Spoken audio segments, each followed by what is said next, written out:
Hello everyone. In this video, we will show you how a customer can place order from a client PC. First of all, click the shop button on the right, and the shop will be opened. Then, you can see the items available on the shop. You can also view the shop items according to the inventory group.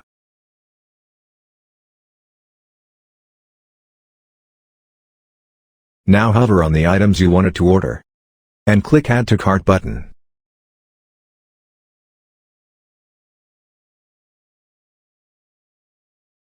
There are three payment methods: pay with cash, pay with credit card, and pay with balance. After the products are selected, click any of the payment method button. Then, the order will be submitted. Once the order is submitted, the order will be listed as pending on iCafeCloud shop page,